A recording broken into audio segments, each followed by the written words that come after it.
Quarta corsa dal Savio, confronto che vede due defezioni, quelle di Zoello e di Wisconsin Vol, 1 Blue Moon, 2 Zero Gravity, 4 Belgnaro Lussi, 5 Amore Stecca, 6 Vacanza Jet, che è anche la nettissima favorita della corsa, numero 6 Salvatore Cintura Junior in sediolo. Vediamo le fasi di lancio. Subito velocissima Vacanza Jet, mangia la macchina e si porta a condurre, superando Zero Gravity o cercando di farlo, perché Zero Gravity prova ancora a rientrare. Zero Gravity con la curva, rientra Vacanza Jet che aveva messo quasi tutto il cavallo davanti e ora continuano le scintille fra i due, con Zero Gravity che risponde picche a Vacanza Jet, che insiste ancora dopo un parziale violentissimo in 14,4. E dopo 300 metri di gara riesce a sfilare sulla condiscendente avversario, ma la spesa è notevolissima. 28,9 per i primi 400 metri, terza posizione per Blue Moon, poi Amore Stecca, Belgnaro Lussi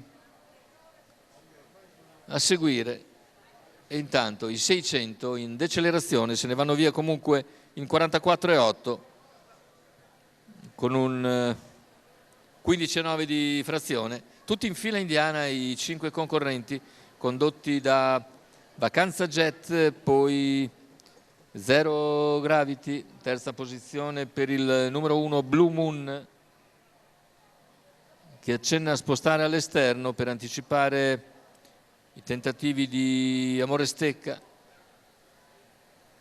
Intanto il chilometro se ne va in 1,16,1 con Vacanza Jet leader su Zero Gravity. Lungo la corda in terza posizione c'è Belgnaro Lussi, all'esterno progredisce Blue Moon.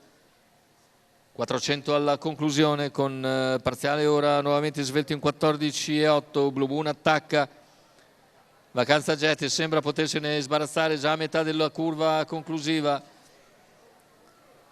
Scatta dal fondo anche Belgnaro Lussi, retta d'arrivo, passati in vantaggio Blue Moon, a centropista viene forte Amore Stecca ed è Amore Stecca che nel finale passa e vince per il secondo, invece è ancora Blue Moon probabilmente che ha ragione di Belgnaro Lussi. 1,15,3 ragguaglio conclusivo, 33 ancora a chiudere, bel primo piano, andiamo a rivederlo.